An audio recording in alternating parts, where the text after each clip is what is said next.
Hello everyone, आज हम ऐसे इंटरेस्टिंग ड्रामास के बारे में बात करेंगे जो स्प्लिट्सविला 13 के बाहर हो रहा है। रिया किशन चंदानी लेजेंड व्योमेश को गाली देती हुई दिखाई दी एंड उनके लुक्स पे भी कमेंट करते हुए बोला कि वो काफी घटिया दिखता है। एंड ये देख के काफी स्प्लिट्सविला के दूसरे कंटेस्टेंट्स रिया पे गुस्सा हो गए एंड उन्होंने व्योमेश को सपोर्ट किया। देन केविन को क्या शिवम को मारने की वजह से स्प्लिट्सविला 13 से बाहर निकाला गया है। देन श्रेया कालरा को क्यों लोग ट्रोल कर रहे हैं, तो ये सब के बारे में आज हम सब देखेंगे। पर इससे पहले अगर आप चैनल पे न्यू है तो वेलकम टू न्यूज़ बी।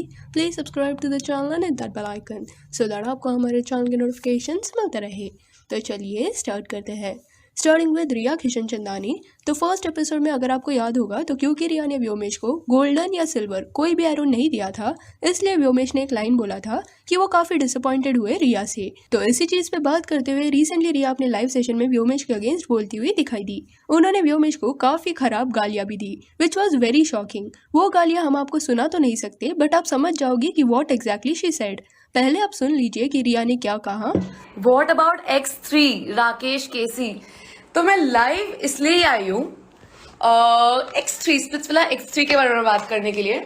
और आप लोगों ने देखा होगा मेरी इंस्टाग्राम स्टोरी पे कुछ घंटे पहले कि मीडिया में एक न्यूज आई हुई है एंड मैं उसके बारे में ही बात करने वाली हूँ आज इस लाइव पे।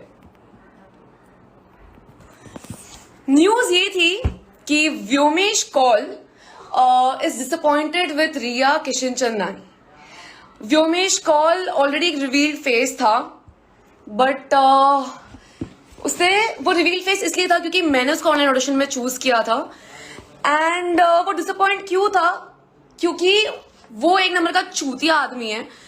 मुझे लगता है कि जिन लोगों ने स्प्लिट्सविला का फर्स्ट एपिसोड देखा होगा उनको ये चीज समझ में आ गई होगी। जो हमारा चैलेंज था उसमें लड़कों का जो फेस था वो रिवील्ड नहीं था एंड इट वाज कवर्ड ना और वहां पे उनका नाम भी मेंशन किया हुआ नहीं था। हमें जो भी लड़कों को एरोस देने थे वो उनके बायो के हिसाब से देने थे और व्योमेश का बायो इतना इम्प्रेसिव नहीं था कि मैं उसको एक सिल्वर एरो भी दूं एंड इसलिए मैंने उसके हार्ट पे सिल्वर एरो नहीं दिया था। उसका बायो जो था बहुत ही घटिया था एंड रिवील होने के बाद जब मैंने उसको पहली बार देखा तो मुझे ये रियलाइज हुआ कि थैंक गॉड मैंने उसे एरो नहीं दिया क्योंकि वो बहुत ही घटिया दिख रहा था। क्योंकि उसका जो डिसअपॉइंटमेंट का रीजन था वो बहुत ही फुद्दू था। सो आई थिंक उसका जो डिसअपॉइंट होना जो था बनता था वो बहुत गलत था। मुझे लगा कि वो बहुत कॉमन सेंस वाला बंदा होगा, स्मार्ट होगा, लेकिन वो एक नंबर का चूतिया निकला। उसका जो दिमाग था वो अपने पिछवाड़े में डाल के आया था, ऐसा मुझे फील होता है and exactly I am very proud कि मैंने उसको एरो नहीं दिया। ये सब चीजें मुझे तभी इसलिए मैंने नहीं कही क्योंकि मुझे लगा कि इस चीज का इतना इश्यू बनेगा नहीं, ऑडियंस समझ जाएगी। लेकिन न्यूज वालों ने मेरा पर्सनालिटी एंड व्योमेश ने मेरा पर्सनालिटी अपने स्टेटमेंट से काफी गलत पोर्ट्रे करने की कोशिश करी है एंड रहा सवाल उसने क्या बोला था कि गेम, तो गेम जो है असली गेमर कौन है ये आप लोगों को आगे के एपिसोड में पता चलेगा। और मैं ज्यादा कुछ रिवील कर नहीं सकती गाइस क्योंकि ये पहला एपिसोड है बट इतनी गारंटी दे सकती हूँ कि ये आदमी बहुत बड़ा ही चूतिया आदमी है, दिखने में भी और अकल से भी। इतनी तो चीज की मैं आपको गारंटी दे सकती हूँ एंड पहले एपिसोड में ही उसने ऐसा करा तो मुझे बहुत बहुत बहुत गलत लगा एंड इसलिए मैंने सोचा कि व्योमेश के लिए नहीं, मुझे उसको इतनी इंपॉर्टेंस देनी नहीं थी। एक्चुअली मैं लाइव आना भी नहीं चाहती थी बट मैं लाइव इसलिए आई, मैं अपने फैंस के लिए लाइव आई, मैं ऑडियंस के लिए लाइव आई ताकि उनके सामने मैं ये चीज क्लैरिफाई कर सकूं कि मैं उसे वहां पहचान नहीं पाई थी बिकॉज सबकी आइडेंटिफिकेशन जो थी वो हाइड की हुई थी एंड बाकी व्योमेश से तो मुझे कोई फर्क नहीं पड़ता। मुझे लगता है कि उसको अपनी डिसअपॉइंटमेंट अपने एंड मुझे फर्क पड़ता है सिर्फ लोगों से, मेरे फैन फॉलोइंग से जो ऑलरेडी मुझे जानते हैं उनके सामने क्लैरिफाई करना बहुत इंपॉर्टेंट था।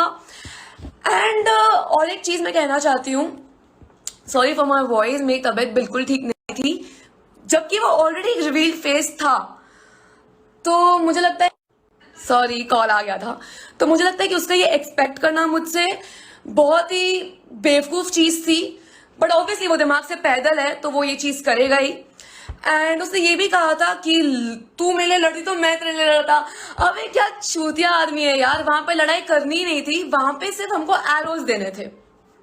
तो मुझे बहुत हंसी आई पहला एपिसोड देख के, मुझे बहुत फनी लगा वो।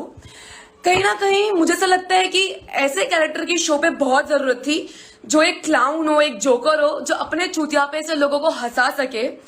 एंड डेफिनेटली फॉर श्योर कि आप लोग डेफिनेटली हंसोगे उसका चूतियापा देख के।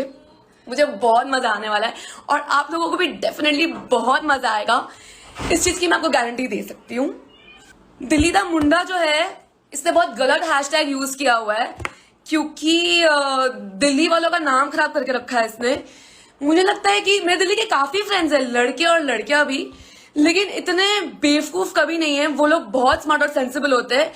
ये पूरे दिल्ली का अक्खा एक ही चूतिया शो में आना था, मुझे इस चीज का बहुत बुरा लगा, but it's okay, it happens. Sugar, Spice and Vodka Nice, Vyumesh has a personality too. Please don't talk about personality. बहुत घटिया पर्सनालिटी है उसकी। आई स्वेयर, अगर मुझे पता होता ना कि उसके अंदर दिमाग नहीं है, पर्सनालिटी नहीं है, कुछ भी नहीं है, आधे घंटे का ऑडिशन था वो। अगर मुझे पता था, मम्मी की कसम, मैं उसे कभी ऑनलाइन ऑडिशन में सिलेक्ट नहीं करती। तो ये चीज ऑफ कोर्स व्योमेश को भी अच्छी नहीं लगी एंड उन्होंने रिया को रिप्लाई देते हुए एक पोस्ट डाला एंड कैप्शन में लिखा, I never get sick and tired of these same old broke people. No job, all they wanna do is talk behind my back. But they won't say it to my face. If it's an action that you want bro, now you're getting some. You see, #Dilli da Munda. फिर Kevin ने भी व्योमेश का side लिया and बोला कि रिया उसका fame use कर रही है सो दैट व्योमेश को हेट मिले, बट जल्दी सबको पता चल जाएगा कि कौन डम है। इवन सामर्थ्य, ध्रुव, जानवी एंड आरुषि ने भी व्योमेश का साथ दिया। निकिता भामिदीपति भी रिया के ऐसे लैंग्वेज से गुस्सा दिखी एंड उन्होंने रिया को चीप बुलाते हुए सवाल पूछा कि रिया इतना चीप वे में क्यों बात करी है एंड इतना सब व्योमेश के लिए क्यों बोला जा रहा है, जबकि उसने सिर्फ इतना ही एपिसोड में बोला था कि ही इज डिसअपॉइंटेड। तो ऐसा लैंग्वेज व्योमेश के लिए कैसे यूज कर सकते हो। समृद्धि ने भी व्योमेश को सपोर्ट किया, यहाँ तक कि रोडीज रेवोल्यूशन के कंटेस्टेंट तरन भी व्योमेश के सपोर्ट में खड़े हुए। रिया का जो लैंग्वेज था वो किसने भी उनसे एटलीस्ट एक्सपेक्ट नहीं किया था कि वो ऐसे वर्ड्स यूज करेगी। देन नेक्स्ट स्टोरी के बारे में बात करें कि क्या शिवम को मारने की वजह से केविन को शो क्विट करना पड़ेगा, तो ये सवाल पिछले कुछ टाइम से बार बार पूछा जा रहा है। I don't know from where this started, but ये रूमर है कि शिवम को पंच करने की वजह से केविन को शो से बाहर निकाल दिया गया है बिकॉज उन्होंने स्प्लिट विला का रूल तोड़ा। सो हमारे हिसाब से जितना भी प्रोमो में झगड़ा देखने मिला है शिवम एंड केविन के बीच में, तो हर बार शिवम भाग के केविन के पास गए हैं। चाहे वो विला का झगड़ा हो जहाँ फिर व्योमेश को बीच में आना पड़ा, तभी भी शिवम भाग के गए थे केविन के पास, या डोम सेशन का झगड़ा हो जहाँ शिवम बैठे हुए थे एंड भाग के केविन के पास गए, या फिर वो वाला झगड़ा हो जहाँ शिवम पीछे से आके केविन के हाथों को लॉक करने का ट्राई करते हैं। तो हर एक सिनेरियो में यही देखने मिला है कि शिवम चार्ज करते हुए दिख रहे हैं केविन पे। सो इन अ वे एज अ रिएक्शन भी केविन शिवम को पुश करते हैं, तो भी केविन के अगेंस्ट इतना बड़ा एक्शन नहीं लिया जाएगा, बिकॉज कोई भी अगर किसके फेस के सामने आके खड़ा हो जाता है तो normal reaction is to push that person back. तो अगर स्प्लिट्सविला वालों ने पनिशमेंट देने का डिसीजन भी किया तो शिवम एंड केविन दोनों को मिलेगा, एक पर्सन को नहीं। एंड एटलीस्ट प्रोमो में तो कहीं भी केविन किसको पंच करते हुए नहीं दिखाई दे रहे, so we don't think so कि इतनी इजीली वो अपना काम लूज करेंगे। प्लस केविन स्प्लिट्सविला के कई टास्क में परफॉर्म करते हुए दिखाई दे रहे हैं, विच मीन्स वो काफी आगे तक शो में जाएंगे। एंड ये जो भी रूमर है वो मोस्टली गलत है एंड इवन शो मेकर्स भी केविन को ऐसे शो से बाहर जाने नहीं देंगे। इंस्टेड अगर केविन एलिमिनेट भी हो रहे होंगे तो कोई तो ट्विस्ट एंड टर्न आ जाएगा, क्योंकि हम सबको पता है कि केविन के चाहने वाले कितने हैं, तो ये शो मेकर्स को भी पता ही होगा। देन अगर बात करें कि श्रेया कालरा को क्यों ट्रोल किया गया था, तो श्रेया कालरा ने काफी ब्यूटीफुल रील डाला था वुमेन्स डे के दिन, बट फिर भी कुछ लोगों ने उन्हें ट्रोल करना शुरू कर दिया। पहले आप वो रील देख लीजिए।